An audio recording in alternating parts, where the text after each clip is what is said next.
Good, good morning, everybody. It's an early day here today. Everybody in my house is still sleeping, so you guys are having coffee with me today.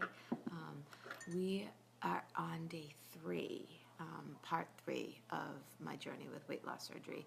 And today, what we're going to talk about is mindset and emotions. And I've touched on that in the few videos before.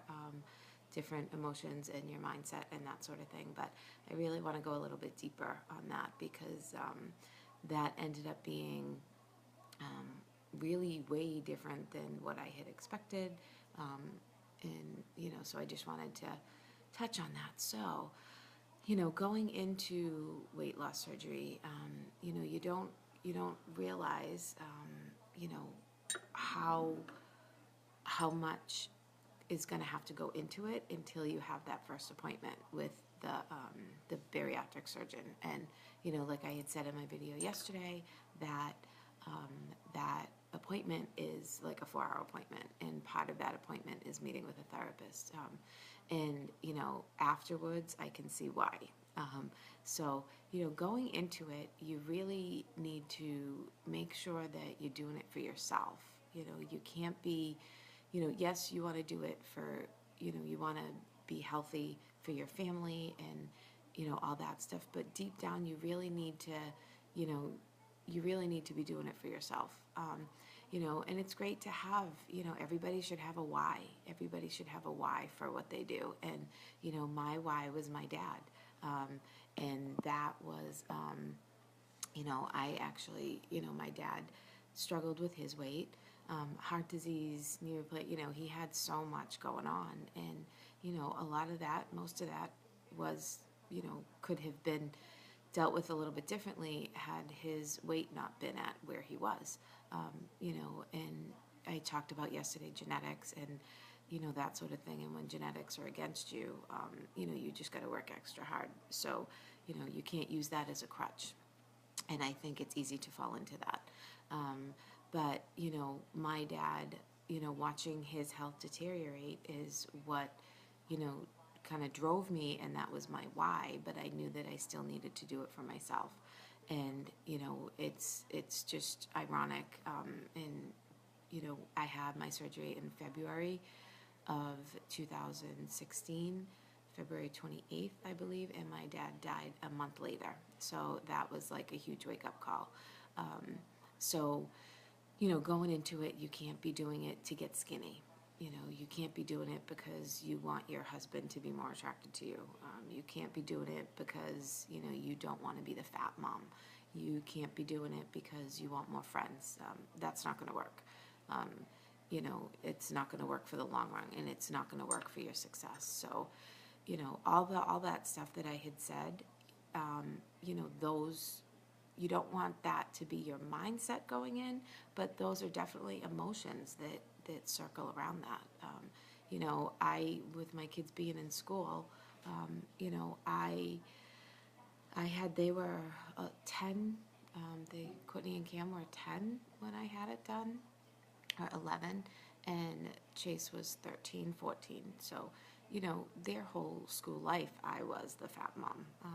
But what was really cool is, they never looked at me like that. They never treated me like that. So, having the support and having the people around you, is just so important. But, so, yeah, you have that, the emotions, and there's a difference between mindset and emotions. So, go in, like I said, you have to go in with the mindset of, you're doing it for you, and you're doing it for your health.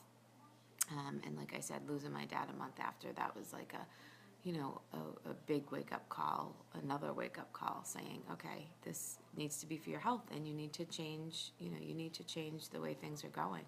So,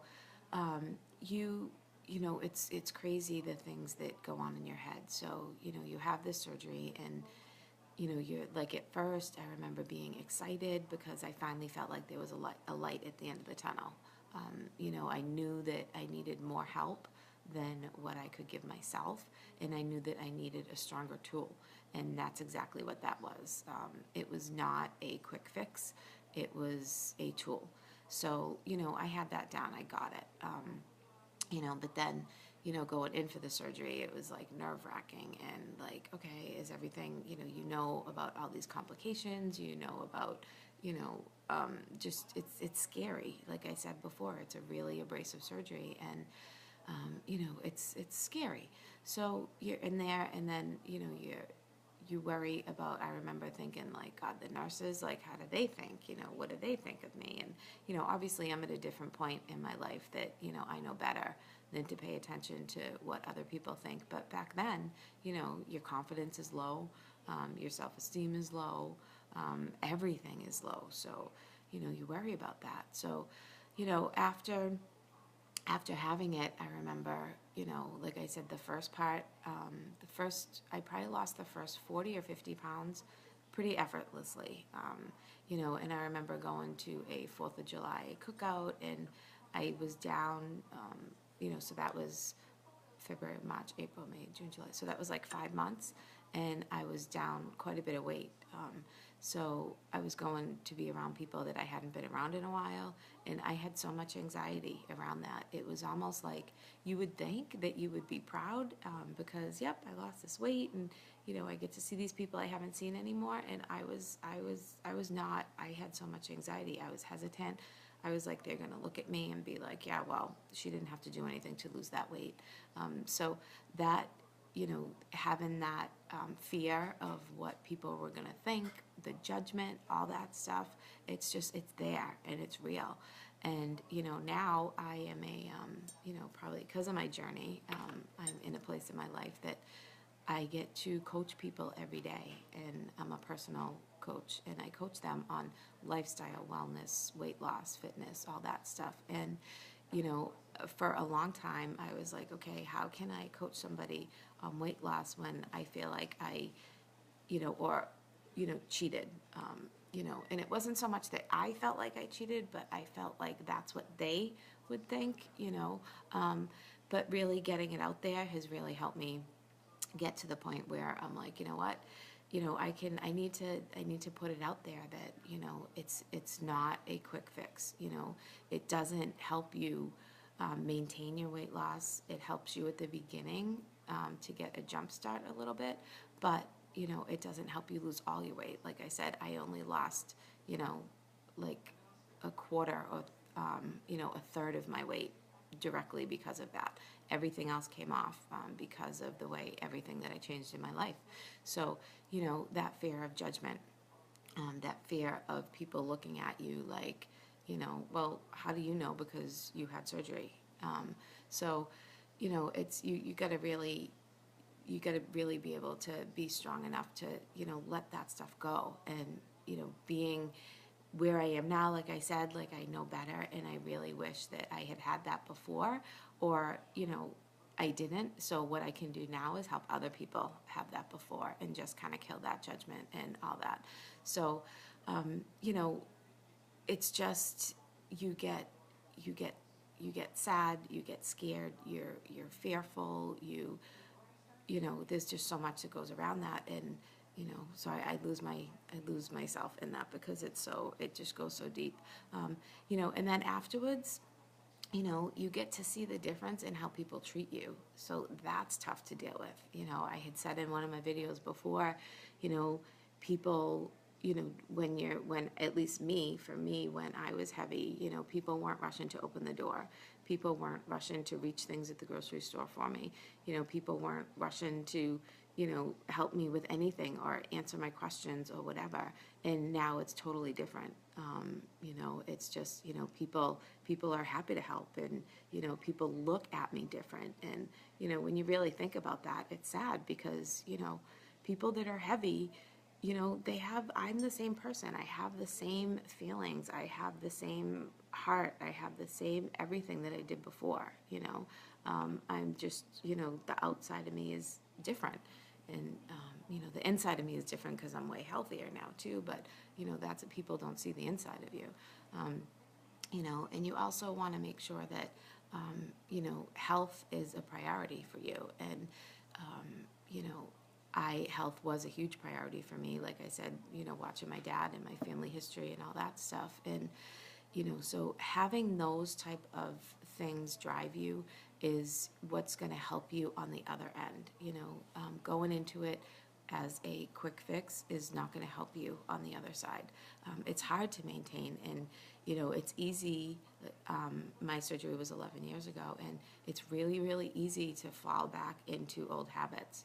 I find myself sometimes falling back into old habits of not eating breakfast, which was a big, big thing for me. And I when I was 255 pounds, you could look at, somebody who was 120 pounds, and in a given day, I ate less than they did. And, how that came back to bite me in the butt was that, when you're not feeding your body, when you're not fueling your body like it needs to be fueled, your body goes into starvation mode. So, and it saves everything that you eat as fat because it doesn't know when you're going to feed it again. So, how frustrating to be sitting with somebody or to be friends with somebody who, you see how they eat and then you see how you eat, and, you're 100 pounds heavier than them. So, yeah, that feeling of like, your body storing a green pepper the same way it's going to store half a cheeseburger, like that's a little bit frustrating. But, a lot of food, the right food is, more important than not enough food. So, yeah, I think I gave you the full gist of, the emotions behind it, and, the feeling of judgment, and, all that stuff. And it's deep. And, so if you have somebody that's going through it, or if you yourself are thinking of going through it, or if you have gone through it, just consider that, all that stuff is a natural part of it. I remember it was probably 2 weeks after my surgery, and I went through a literal like roller coaster, emotional roller coaster. And I was like, why did I do this, and what did I do, and how am I going to make this work? And my poor husband was like, oh my God, like what is happening? So sometimes things just come up and you don't know they're going to come up, and you just got to go with it. So go into it with the mindset that you're doing it for you. Go into it with the mindset that you're doing it for your health, and you got to go into it with the mindset that this is going to be forever. If I know that I'm at a point where I always have to watch. I always have to watch what I do, and I will in another part go through the nutrition and what I eat and how I maintain. But do I let myself have things if I want it? Like, yes, but I do it in moderation. Because just because you have the surgery doesn't mean you can't go back to your old weight. Your stomach can go right back to where it was before. So there's that fear of that.